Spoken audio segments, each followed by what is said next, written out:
आप सभी लोगों को मेरा प्यार भरा नमस्कार दोस्तों। मैं उम्मीद करता हूं कि आप बहुत बेहतर तरीके से तैयारी कर रहे होंगे। एनवायरनमेंट का जो हमारा प्रैक्टिस सेशन चल रहा है, इसमें आज का जो हमारा टॉपिक है वो है एनवायरमेंटल पॉल्यूशन, यानी कि पर्यावरणीय प्रदूषण। तो पर्यावरण में जो भी प्रदूषण है उसको लेकर के एग्जाम में, किसी भी कॉम्पिटिटिव एग्जाम में जितने भी एमसीक्यू क्वेश्चंस अब तक आ चुके हैं या फिर बने हुए हैं, उन सभी को आज हम डिस्कस करने वाले हैं। और इसमें मैंने एयर पॉल्यूशन, सॉइल पॉल्यूशन, ई वेस्ट और साथ ही साथ वाटर पॉल्यूशन, इन सभी से रिलेटेड एमसीक्यू क्वेश्चंस को डाला हुआ है। तो मैं पूरी उम्मीद करता हूं कि जो आज की क्लास है ये आपके लिए 100% बेनिफिशियल होने वाली है। चलिए एक एक करके क्वेश्चंस पर आ जाते हैं। सबसे पहला क्वेश्चन देखेंगे आप क्या कह रहा है इसमें। पहले प्रश्न में कह रहा है कि निम्नलिखित में से कौन मानवीय गतिविधि के बिना प्राकृतिक रूप से वायु प्रदूषण में योगदान देता है। भाई अगर हम वायु प्रदूषण की बात करेंगे तो वायु प्रदूषण जो है, वायु प्रदूषण की अगर मैं बात करूंगा तो इसके पीछे कारण क्या हो सकते हैं। मानवीकृत कारण होते हैं वायु प्रदूषण के पीछे, लेकिन इनमें से कोई ऐसा भी कारण है जो कि प्राकृतिक है और वायु प्रदूषण कराता है। पहले ऑप्शन में दे रखा है वॉल्केनिक इरप्शन, दूसरे में है ऑटोमोबाइल एग्जॉस्ट यानी कि वाहनों के साइलेंसर से निकलने वाला धुआं, पावर प्लांट्स होते हैं, बर्निंग फायरवुड होते हैं। सर ये तीनों के तीनों कारण जो है ये कैसे हैं, मैन मेड कारण है। और याद रखना मैन मेड कारण को एनवायरमेंट की भाषा में एक और नाम दिया जाता है एंथ्रोपोजेनिक। एंथ्रोपोजेनिक रीजन भी कहा जाता है इसको। ज्वालामुखी विस्फोट इस वाले प्रश्न का करेक्ट आंसर होगा, क्योंकि जब ज्वालामुखी क्रिया होती है तो उस समय SO2 गैस निकलती है, NO2 गैस निकलती है और H2S यानी कि हाइड्रोजन सल्फाइड गैस निकलती है। ये सभी की सभी पॉल्यूटेड गैस मानी जाती है हमारे एनवायरनमेंट के लिए। तो जब वॉल्केनिक इरप्शन के बाद में सल्फर डाइऑक्साइड और नाइट्रोजन डाइऑक्साइड वाटर ड्रॉप्स के साथ में, वेपर के साथ ये रिएक्ट करती हैं, तो इससे बनता है H2SO4 और HNO3 यानी कि नाइट्रिक एसिड और सल्फ्यूरिक एसिड का फॉर्मेशन होता है। तो याद रखना जहां नाइट्रिक एसिड और सल्फ्यूरिक एसिड बनना शुरू हो गया वहीं पर एसिडिक रेनफॉल होगी। यानी कि जब ज्वालामुखी क्रिया होगी तो ज्वालामुखी क्रिया होने के बाद में सबसे बड़ी समस्या उस क्षेत्र में देखने को मिलती है एयर पॉल्यूशन की, और वही एयर पॉल्यूशन फिर कारण बनता है एसिडिक रेनफॉल का, यानी कि अम्लीय वर्षा का। ऊर्जा के स्रोत के रूप में उपयोग किए जाने पर निम्नलिखित में से कौन सा ईंधन सबसे कम पर्यावरण प्रदूषण का कारण बनता है। यानी कि जब हम पर्यावरण प्रदूषण की बात करते हैं भाई, जब हम ईंधन का यूज करते हैं तो ईंधन का यूज करने पर इनमें से कोई ना कोई ऐसा ऑप्शन आपके सामने होगा जो सबसे कम पर्यावरण प्रदूषण का कारण बनेगा, और वो ईंधन हो सकता है हाइड्रोजन। निम्नलिखित में से कौन से जीव अपशिष्ट को विघटित करने और पर्यावरणीय स्वच्छता बनाए रखने में महत्वपूर्ण भूमिका निभाते हैं। यानी कि वो क्या करते हैं, जो डेड बॉडीज होती हैं उनको क्या कर देते हैं, खा जाते हैं, और खाने के बाद या उनको डिकम्पोज करने के बाद में, उनको पूरी तरह से खत्म करने के बाद में पर्यावरण स्वच्छता में महत्वपूर्ण भूमिका निभाते हैं। तो याद रखना ऐसे जो जीव होते हैं ना वो डिकम्पोजर टाइप के होते हैं, और ऑप्शन के अकॉर्डिंग इसका करेक्ट आंसर होगा बैक्टीरिया एंड फंगस। निम्नलिखित में से कौन जैव अपघटनीय प्रदूषक का उदाहरण है। Which of the following is an example of biodegradable pollutant, यानी कि जैव अपघटनीय जिसका जैविक रूप से अपघटन किया जा सकता है, इनमें से कौन सा ऐसा आपको लग रहा है। बायोटिक तरीके से पॉलीथीन, प्लास्टिक या एस्बेस्टोस जो है इनको आप नहीं कर सकते हो। सीवेज को किया जा सकता है, तो सीवेज करेक्ट आंसर हो जाएगा। आगे बात समझ में, इसका करेक्ट आंसर क्या होगा, सीवेज हो जाएगा। निम्नलिखित में से कौन सी सामग्री सूक्ष्म जीवों द्वारा प्राकृतिक रूप से तोड़ी नहीं जा सकती, अर्थात जिसका जैविक रूप से अपघटन नहीं किया जा सकता, जिसको फिनिश नहीं किया जा सकता, इनमें से कौन सा लग रहा है आपको। बहुत सिंपल सा क्वेश्चन है, कोई ज्यादा कठिन क्वेश्चन नहीं है। कह रहा है कि एक ऊनी कम्बल और एक जूट की रस्सी, इसको आसानी से किया जा सकता है। एक चमड़े का बेल्ट और एक कैनवास का जूता, कांच की थाली और प्लास्टिक कवर, गत्ते का डिब्बा और कागज का थैला। आपको अच्छे से पता है कि कांच को कोई भी जीव खा करके खत्म नहीं कर सकता, प्लास्टिक को कोई भी जीव खा करके खत्म नहीं कर सकता, तो यही करेक्ट आंसर हो जाएगा इसका C. DDT is a classified as which type of pollutant? जो डीडीटी है, डाइक्लोरो डाइफिनाइल ट्राइक्लोरोइथेन, डीडीटी की अगर हम बात करेंगे तो ये पेस्टिसाइड के रूप में यूज किया जाता था 1969 में कैलिफोर्निया। 1969 की बात है जब यहां पर यूएसए में रासेल कार्सन नामक महिला ने इसके ऊपर रिसर्च किया और बताया कि ये ऐसा खतरनाक पेस्टिसाइड है जो कि वाटर इंसोल्युबल है और फैट सोल्युबल है। इसकी वजह से वहां पर उन्होंने कई सारे पक्षियों की मौत को नोटिस किया था। तो ये बायोकेमिकल पॉल्यूटेंट है, नॉन बायोडिग्रेडेबल है या फिर नॉन पॉल्यूटेंट है? छठवें में आपको कौन सा करेक्ट लग रहा है?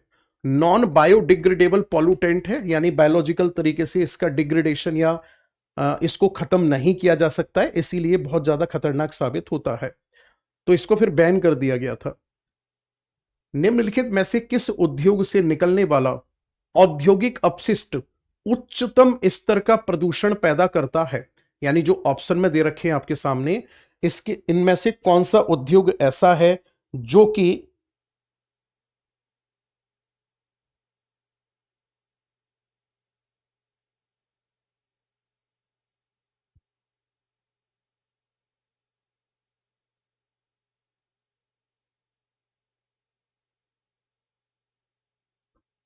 निम्नलिखित में से किस उद्योग से निकलने वाला औद्योगिक अपशिष्ट उच्चतम स्तर पर प्रदूषण पैदा करता है? जो ऑप्शन आपके सामने दे रखे हैं ना, इनमें से कौन सा ऐसा उद्योग है जो सबसे ज्यादा प्रदूषण पैदा करेगा? तो करेक्ट आंसर इसका ए हो जाएगा। चमड़ा उद्योग जो है वो सबसे ज्यादा प्रदूषण उत्पन्न करता है। कागज उद्योग में पानी की ज्यादा जरूरत पड़ती है। कपड़ा उद्योग की अगर हम बात करेंगे तो इसमें भी वाटर का तो यूज होता ही होता है, साथ ही साथ इसमें वाटर जो क्या नाम है टेक्सटाइल इंडस्ट्री और रेन इंडस्ट्री है, इसमें पॉल्यूशन कम है। जबकि लेदर इंडस्ट्री की अगर हम बात करेंगे तो लेदर इंडस्ट्री वाले एरिया में ना एयर पॉल्यूशन भी आप कह सकते हो, क्योंकि बहुत ज्यादा स्मेल आती है यहां पर, और वाटर पॉल्यूशन भी होता है क्योंकि चमड़े को गलाने के लिए उसको सफाई करने के लिए उसको पानी में डाला जाता है। निम्नलिखित में से किस जीव को सल्फर डाइऑक्साइड का प्रदूषक का सबसे अच्छा संकेतक माना जाता है? यूपीपीसीएस के एग्जाम में यहां से कई बार क्वेश्चन आ चुका है कि लाइकेन जो होते हैं वो सल्फर पॉल्यूशन की इंडिकेटर माने जाते हैं।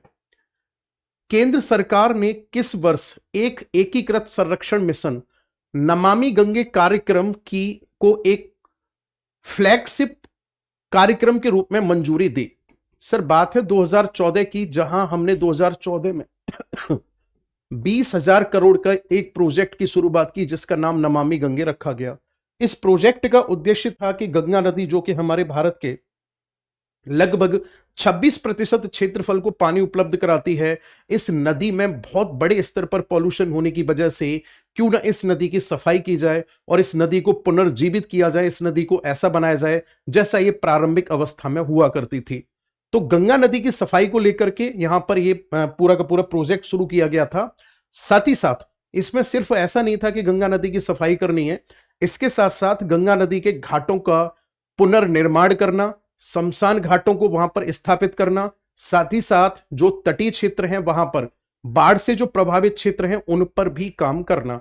यानी पूरी तरह से जब नदी में सफाई होगी तो इन चीजों का भी पुनरुद्धार आसानी से किया जा सकता है। यूएसए ने इस पर एक कमेंट भी किया था कि आप इतना बड़ा प्रोजेक्ट क्यों लेकर आ रहे हो, आप एक काम करो ना, ऊपर से नदियों के बांध खोलना शुरू करो। आप ऊपर से बांध खोलोगे, पानी का प्रेशर आएगा, सब कुछ नीचे की तरफ बहता हुआ चला जाएगा, वो फ्लश आउट हो जाएगा। बट भारत ने समस्या बताई कि अगर हमने ऐसा किया तो बाढ़ की स्थिति बन सकती है और बाढ़ की स्थिति की वजह से गंगा नदी के बेसिन में रहने वाले लोगों को समस्या का सामना करना पड़ सकता है। बहरहाल इस वाले प्रश्न का जो करेक्ट आंसर होगा 2014 हो जाएगा बी। कार्बन मोनोऑक्साइड को एक हानिकारक वायु प्रदूषक क्यों माना जाता है? क्योंकि यह लाल रक्त कोशिकाओं को नष्ट कर सकती है, क्योंकि यह कार्बन डाइऑक्साइड में परिवर्तित हो जाता है, क्योंकि यह रक्त की ऑक्सीजन ले जाने की क्षमता को कम कर देती है, क्योंकि यह वाहन के धुएं में मौजूद होती है। इसको क्यों खतरनाक माना जाएगा? क्योंकि ये हमारे ब्लड में ऑक्सीजन के लेवल को डाउन करती है। आगे बात समझ में? जो इलेक्ट्रिक हीटर होते हैं उनसे भी कार्बन मोनोऑक्साइड रिलीज होती है। एक बंद कमरे में कार्बन मोनो क्या नाम है हीटर को ऑन कर दिया जाए तो इससे क्या होगा, ऑक्सीजन लेवल घट जाएगा और व्यक्ति को चक्कर आने लगेंगे, वहां पर घबराहट होने लगेगी। और कई बार ऐसा भी होता है कि थके हुए थे, सो गए हीटर चला के बंद रूम में, तो वो कार्बन मोनोऑक्साइड की वजह से ही उनकी डेथ हो जाती है। तो सी करेक्ट आंसर हो जाएगा। पीओपीस का पूरा रूप क्या है? पीओपीस की अगर मैं बात करूंगा तो इसका करेक्ट आंसर हो जाएगा, ये है परसिस्टेंट ऑर्गेनिक पॉल्यूटेंट्स हो जाएगा। ठीक है ना, यानी कि स्थायी कार्बनिक प्रदूषक जो होते हैं उनको पीओपीस कहा जाता है एनवायरमेंट में। और सबसे अच्छा इसका एग्जाम्पल है डीडीटी। ठीक है ना, डीडीटी है इसका सबसे अच्छा एग्जाम्पल। ये ऐसे पॉल्यूटेंट होते हैं जो वाटर में डिसॉल्व नहीं होते हैं, फैट में जाकर के ये डिसॉल्व होते हैं। तो करेक्ट आंसर इसका डी हो जाएगा। निम्नलिखित में से कौन सा विश्व में अम्लीय वर्षा का मुख्य कारण है? अम्लीय वर्षा का मुख्य कारण क्या होता है? थोड़ी देर पहले मैंने बताया कि कार्बन क्या नाम है सल्फर के ऑक्साइड और नाइट्रोजन के ऑक्साइड अम्लीय वर्षा कराते हैं। अब यहां पर सल्फर ऑक्साइड दे रखा है तो यह आंसर हो जाएगा बी। स्मोग किन दो तत्वों के संयोजन से बनता है? इसमें वायु और जलवाष्प होता है, इसमें स्मोग एंड फॉग होता है, फायर एंड वाटर होता है, वाटर एंड स्मोक होता है। 13वें का करेक्ट आंसर क्या होगा? 13वें का करेक्ट आंसर बी हो जाएगा। वैसे मैं पढ़ा चुका हूं आपको, नाइट्रोजन के oxide plus volatile organic compound ये मिलकर के बनाते हैं क्या? तो तब आपका आंसर होगा ये मिलकर के बनाते हैं सर ग्राउंड ओजोन। और जो ये ग्राउंड ओजोन होता है यही जब डस्ट के साथ मिल जाता है, यही जब वेपर के साथ मिल जाता है यानी कि जलवाष्प के साथ मिल जाता है, तब बादल जैसी संरचना बनकर के तैयार होती है जिसे स्मोक या धुआंसा कहा जाता है। इसकी वजह से सांस लेने में दिक्कत होती है, विजिबिलिटी कम हो जाती है और यही हमारे फेफड़ों को सबसे ज्यादा नुकसान पहुंचाता है। तो कहीं ना कहीं इसमें ग्राउंड ओजोन भी शामिल है, नाइट्रोजन के ऑक्साइड भी शामिल है। करेक्ट आंसर इसका बी हो जाएगा। खनन मुख्य रूप से किस सामग्री के भारी मात्रा में उत्पादन के कारण प्रदूषण में योगदान देता है? मतलब खनन में ऐसा क्या हम कर देते हैं कि जिस खनन की वजह से सबसे ज्यादा समस्या उत्पन्न होती है? स्लैग, धातु मल की समस्या की वजह से खनन जो है वो समस्या का कारण बनता है। निम्नलिखित में से कौन जल प्रदूषण के गैर बिंदु स्रोत का प्रतिनिधित्व करता है? देखो, वाटर पॉल्यूशन में दो तरीके का पॉल्यूशन पढ़ा जाता है। एक होता है पॉइंट सोर्स, आपको दिख रहा है साफ कि हाँ यहां से पॉल्यूशन आ रहा है, यहां से पॉल्यूटेंट आ रहे हैं, that is called point source. अब आपको यह पता ही नहीं चल पा रहा कि जो प्रदूषक हैं उन प्रदूषकों का मुख्य स्रोत क्या है, तो उसे कहा जाता है नॉन पॉइंट सोर्स।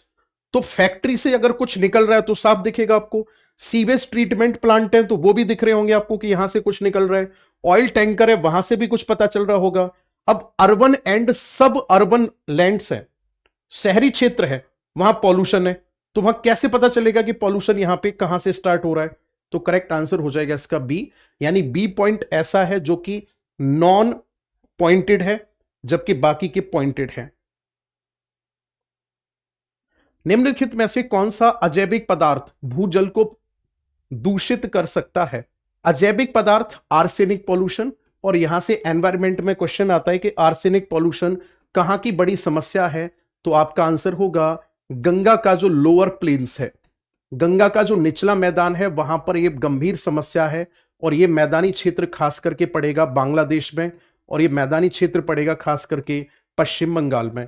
यहां माइनिंग की वजह से आर्सेनिक पॉल्यूशन जो है वो एक गंभीर समस्या बना हुआ है। निम्नलिखित में से कौन वायु प्रदूषण से संबंधित नहीं है? वायु प्रदूषण से संबंधित कौन सा नहीं है? स्मोग नहीं है, एसिडिक रेन नहीं है, ठीक है ना, यूट्रोफिकेशन नहीं है, एस्बेस्टोस नहीं है। कौन सा आपको लग रहा है 17वें में जिसका रिलेशन वायु प्रदूषण से नहीं है? देखो, इन तीनों की अगर हम बात करेंगे तो कहीं ना कहीं ये एयर में पॉल्यूशन फैलाएंगे ही फैलाएंगे। ठीक है, अब आप बोलोगे अम्लीय वर्षा का और एयर पॉल्यूशन का क्या रिलेशन है?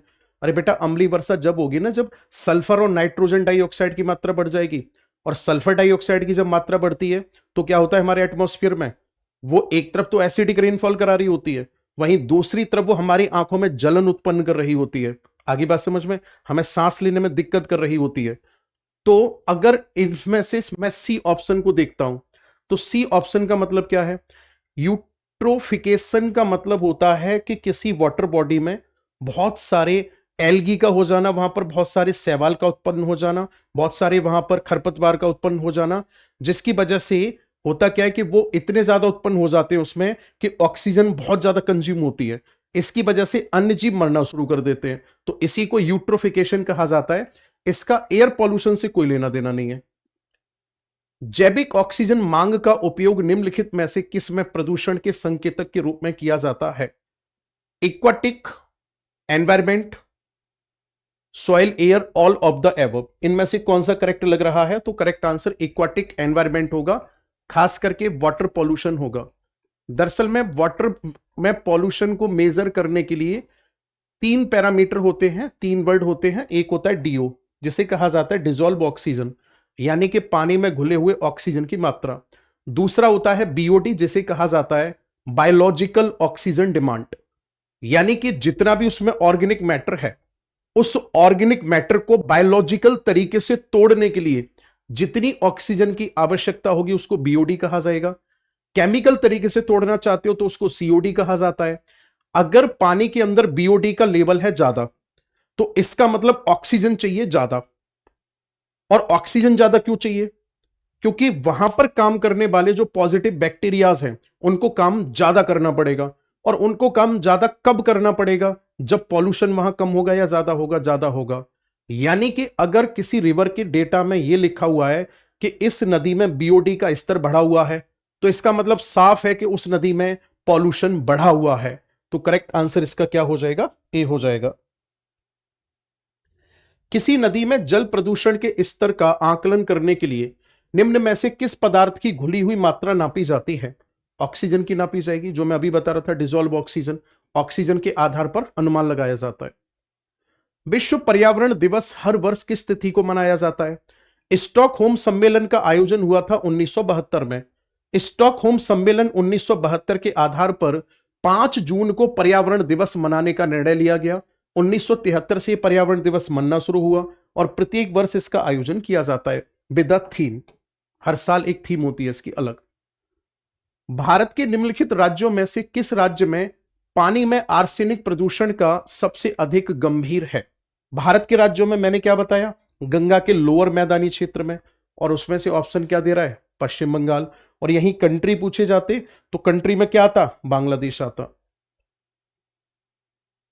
अत्यधिक प्रदूषण के कारण निम्नलिखित में से किस नदी को अक्सर जैविक मरुस्थल कहा जाता है?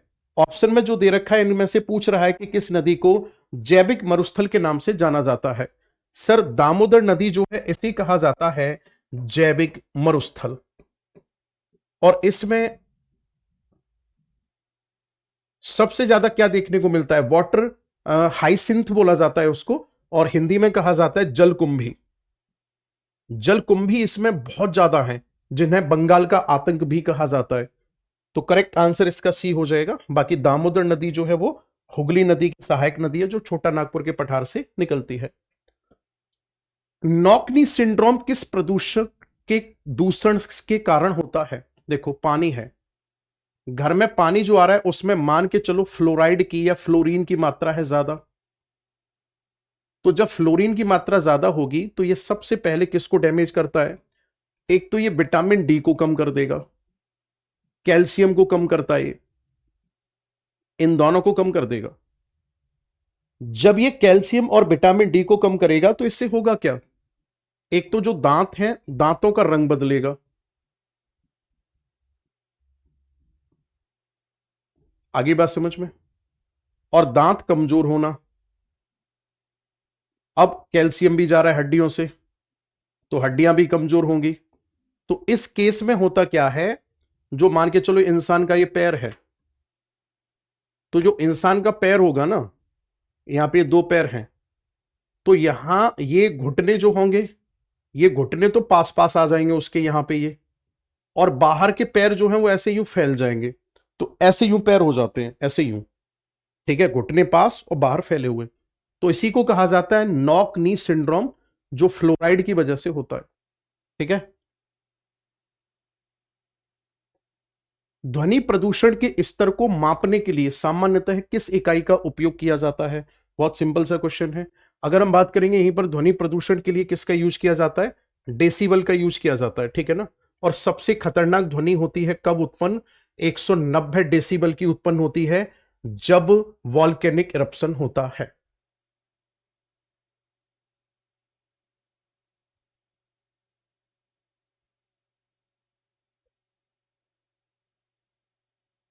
फ्लोराइड प्रदूषण मुख्य रूप से मानव शरीर के किस भाग को प्रभावित करता है, दांत को प्रभावित करता है, बाकी अगर हड्डी आंसर ऑप्शन में होता तो वो भी लगाते हम। निम्नलिखित में से कौन सी गतिविधि सबसे अधिक स्तर का ध्वनि प्रदूषण उत्पन्न करती है। अब यहां ऑप्शन में जो दे रखे हैं इसके अनुसार क्या होगा, ठीक है ना, जेट विमान होगा, पॉप संगीत होगा, चुनावी सभाएं होंगी, या फिर भारी ट्रक होगा। क्या होगा इसमें, याद रखना इसमें जेट फ्लाइट टेक ऑफ वाला जो है ये आंसर हो जाएगा, ठीक है ना। ये लगभग आप मानकर चलो ये 120 से 140 डेसिबल तक का साउंड प्रोड्यूस कर सकता है, तो करेक्ट आंसर इसका डी हो जाएगा। ग्रीन मुफलर शब्द किस प्रकार के प्रदूषण के नियंत्रण से संबंधित है। ग्रीन मुफलर प्रोजेक्ट की यहां पर बात कर रहा है, किससे रिलेटेड है, मैंने ये हर क्लास में पढ़ाया। ये दरअसल में सरकार ने कहा कि जितने भी हाईवे बने हुए हैं उन हाईवे पर नॉइस पॉल्यूशन भी होता है। उस नॉइस पॉल्यूशन को कम करने के लिए हाईवे के बीच में और किनारे पर हरे वृक्ष लगाए जाएंगे जिससे कि वो वहां प्रोड्यूस होने वाले साउंड को एब्जॉर्ब कर सके। तो इसीलिए इस ग्रीन मुफलर प्रोजेक्ट का जो उद्देश्य है वो है नॉइस पॉल्यूशन यानी कि ध्वनि प्रदूषण को कम करना। उर्वरकों के अत्यधिक उपयोग से मुख्य रूप से किस प्रकार का प्रदूषण होता है, यानी कि अगर हम बहुत ज्यादा फर्टिलाइजर का यूज कर रहे हैं तो बहुत ज्यादा फर्टिलाइजर का यूज करने से क्या होगा, सॉइल पॉल्यूशन होगा, बिल्कुल होगा। सॉइल पॉल्यूशन क्यों होगा, क्योंकि मिट्टी के अंदर खनिजों का जमाव होता है। आगे बात समझ में, मिट्टी के अंदर क्या होता है, खनिजों का जमाव होगा। खनिजों का जमाव होगा तो मिट्टी कैसी हो जाती है, धीरे धीरे करके स्लाइन होने लगती है, ये मिट्टी हो जाती है लवणीय मिट्टी। जल प्रदूषण होगा, बिल्कुल होगा सर। इसमें होता क्या है कि जब हम पेस्टिसाइड का यूज करते हैं, फर्टिलाइजर का यूज करते हैं, तो इससे निकलने वाले जो केमिकल हैं वो पानी के साथ बह करके किस में पहुंच जाते हैं, किसी भी वाटर बॉडी में पहुंच जाएंगे, चाहे वो लेक है, तालाब है, नदी है, ठीक है ना। तो इससे वाटर पॉल्यूशन होगा।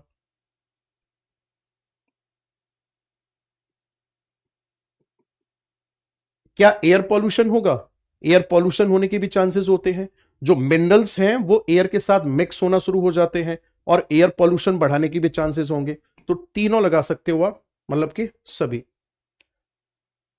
मिनामाटा घटना निम्नलिखित में से किस पर्यावरणीय समस्या के कारण हुई थी।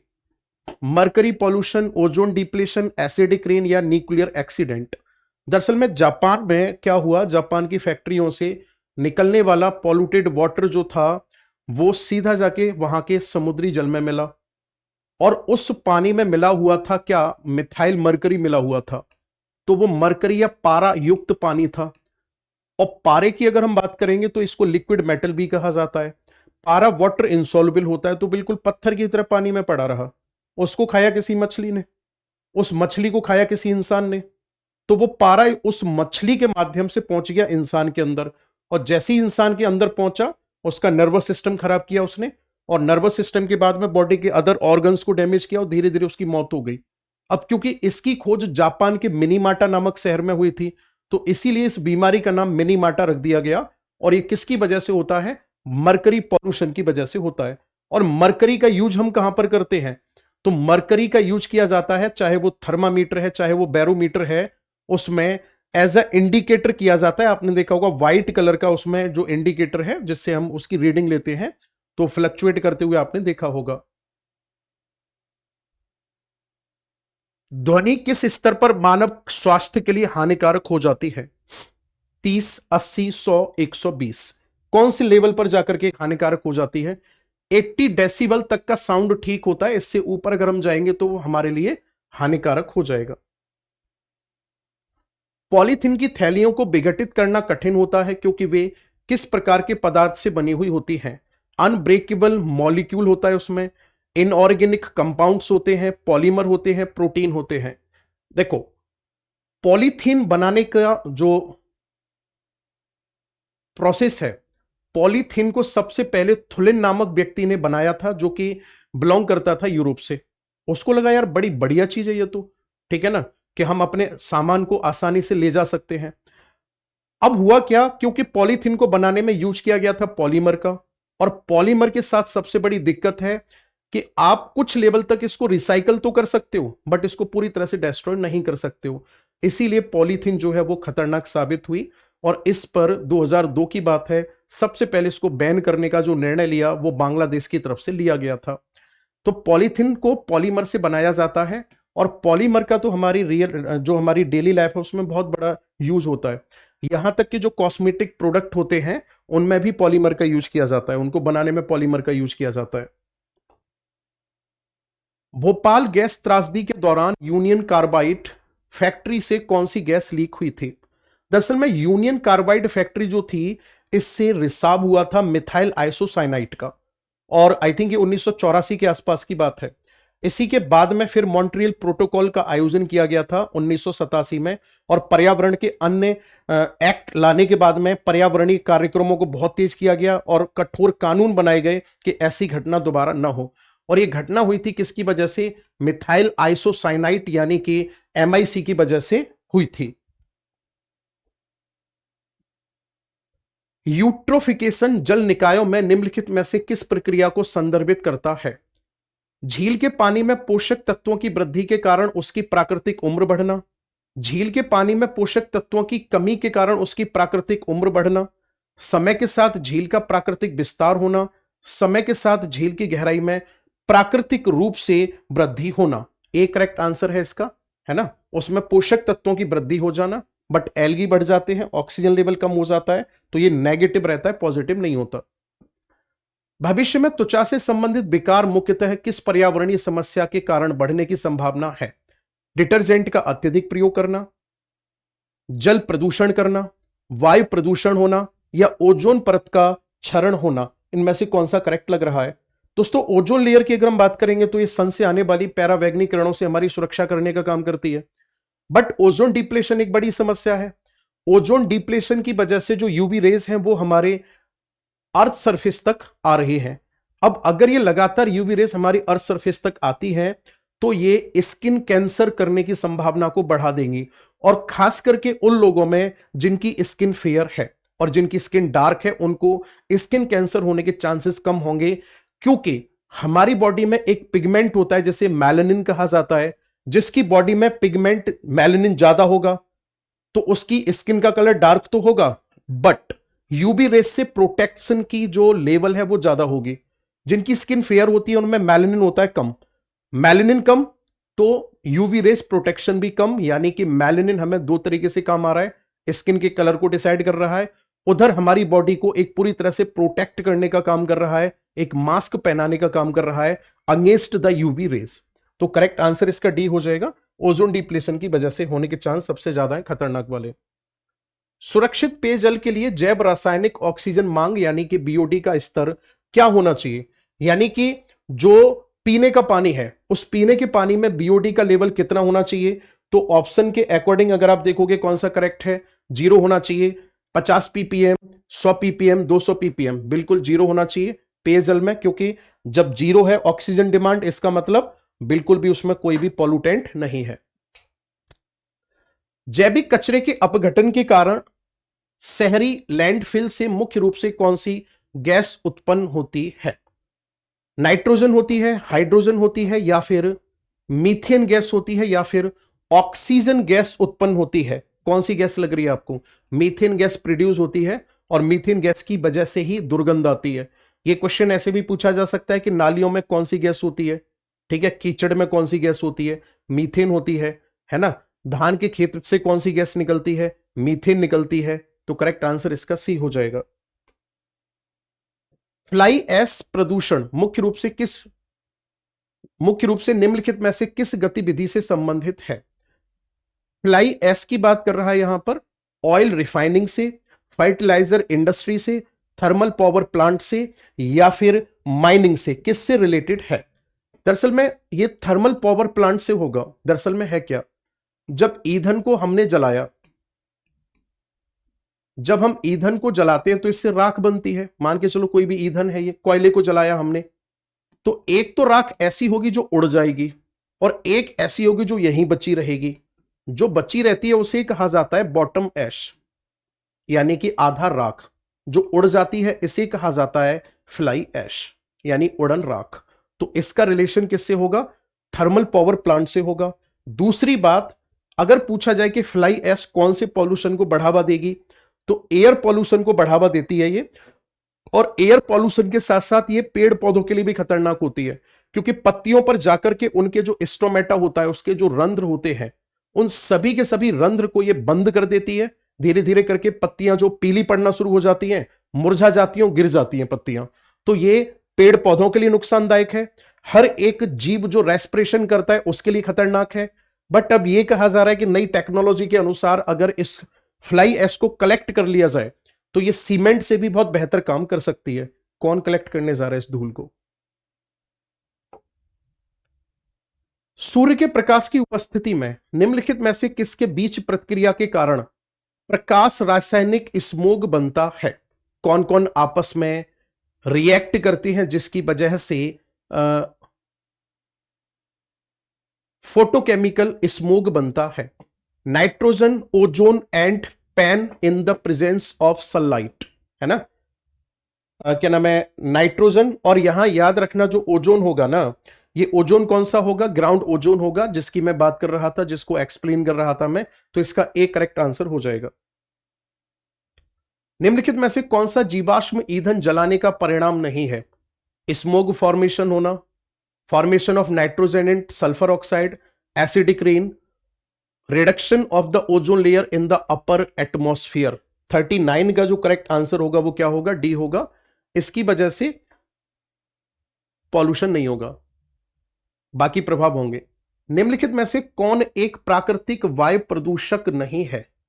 प्राकृतिक वायु प्रदूषक इनमें से कौन सा नहीं है? Hydrocarbon, sulphur dioxide, sulphur oxide, nitrogen oxide, या फिर पेरोक्सी एसिटिल नाइट्रेट, यानी जिसका हम शॉर्ट में जिसको हम पेन के नाम से जानते हैं। तो करेक्ट आंसर इसका डी हो जाएगा। जो पेन है वो नहीं है। निम्नलिखित में से किसे द्वितीयक प्रदूषक माना जाता है? Smog, carbon dioxide, carbon monoxide, या फ्लाई ऐश। यहां पर दोस्तों अगर हम बात करेंगे सेकेंडरी पोल्यूटेंट की, तो इसका मतलब होता है ऐसा प्रदूषक जो दो प्रदूषकों के कॉम्बिनेशन से मिलकर के बना हुआ होता है। तो ऐसा प्रदूषक जो दो प्रदूषकों के कॉम्बिनेशन से मिलकर के बनता है उसका नाम क्या है? फोटोकेमिकल स्मोग, यानी स्मोग है। अभी पिछले क्वेश्चन में आपने देखा नाइट्रोजन की ऑक्साइड, ग्राउंड ओजोन और पैन मिलकर के इसका निर्माण करते हैं। तो यही हो जाएगा सेकेंडरी पोल्यूटेंट। ऑटोमोबाइल के धुएं में मौजूद किस धातु को सबसे जहरीला प्रदूषक माना जाता है? तांबे को, सीसा को, या फिर कैडमियम को? 42 का करेक्ट आंसर आपको बताना है क्या होगा? सीसा। आपने पेट्रोल पंप पर लिखा हुआ देखा होगा कि सीसा रहित पेट्रोल, क्योंकि स्टार्टिंग में इसमें लेड का यूज किया जाता था, अब नहीं किया जाता है। तो ये ऑटोमोबाइल के धुएं में निकलता था, तो इसीलिए सबसे ज्यादा खतरनाक होता था। निम्नलिखित में से कौन सा वायु प्रदूषक रक्त प्रवाह में प्रवेश कर सकता है और शरीर में ऑक्सीजन परिवहन को प्रभावित करके संभावित रूप से मृत्यु का कारण बन सकता है? कार्बन मोनोऑक्साइड, जो अभी हम थोड़ी देर पहले डिस्कस कर रहे थे कि ये हमारी बॉडी में ऑक्सीजन ट्रांसपोर्टेशन को बाधित करता है और ये फिर मौत का भी कारण बन सकता है। ग्लोबल 500 पुरस्कार किस क्षेत्र में उपलब्धियों की मान्यता में दिया जाता है? यूएनईपी, यानी कि यूनाइटेड नेशंस एनवायरमेंटल प्रोग्राम की अगर हम बात करेंगे तो उसके द्वारा इस पुरस्कार को दिया जाता है। किस क्षेत्र में या क्यों दिया जाता है? पर्यावरण के क्षेत्र में महत्वपूर्ण योगदान के लिए इस वाले क्षेत्र को क्या नाम है, पुरस्कार को दिया जाता है। 2018 में मोदी जी को दिया जा चुका है। तो एनवायरमेंटल प्रोटेक्शन हो जाएगा सी। सूक्ष्म जीवों और पौधों को नष्ट करके खाद्य श्रृंखला और खाद्य जाल को बाधित करने वाले मृदा प्रदूषकों को किस रूप में जाना जाता है? इनको रोगजनक कहा जाता है, नाइट्रोजन कहा जाता है, पेस्टिसाइड कहा जाता है, या फिर एग्रीकल्चरल वेस्ट कहा जाएगा? 45वें का करेक्ट आंसर क्या होगा? आपको साफ पता चल रहा है कि सर पेस्टिसाइड ही होगा इसमें, क्योंकि इससे क्या किया जाता है, जो घास फूस उगाती है फसलों के साथ उसको मारने के लिए इसका यूज किया जाता है ना। तो इससे क्या होता है, मृदा प्रदूषक तो होता ही होता है ना। अम्लीय वर्षा के बारे में निम्नलिखित में से कौन सा कथन सही है? एसिडिक रेनफॉल जो होती है उसके बारे में कौन सा सही है? When acid rain flows into rivers, it increases the pH of the water. जब अम्लीय वर्षा नदियों में बहती है तो यह पानी का पीएच बढ़ा देती है। The pH value of acid rain is 6.5. When acid rain flows into river, it decreases the pH value of the water. The pH value of acid rain is more than 5.6. 46 में से कौन सा आपको correct लग रहा है, आपको बताना है जल्दी से। सर अम्लीय वर्षा होगी ना तो जो पीएच वैल्यू है, ठीक है ना, पीएच वैल्यू जो है वो कम हो जाएगी, ना कि बढ़ेगी नदियों के पानी की। 46 का सी हो जाएगा। एरोसोल पृथ्वी की जलवायु को संशोधित करने की क्षमता होती है। Aerosol have the ability to modified the earth's climate. दरअसल में छोटे छोटे टाइनी पार्टिकल्स जो होते हैं उनको एरोसोल कहा जाता है। तो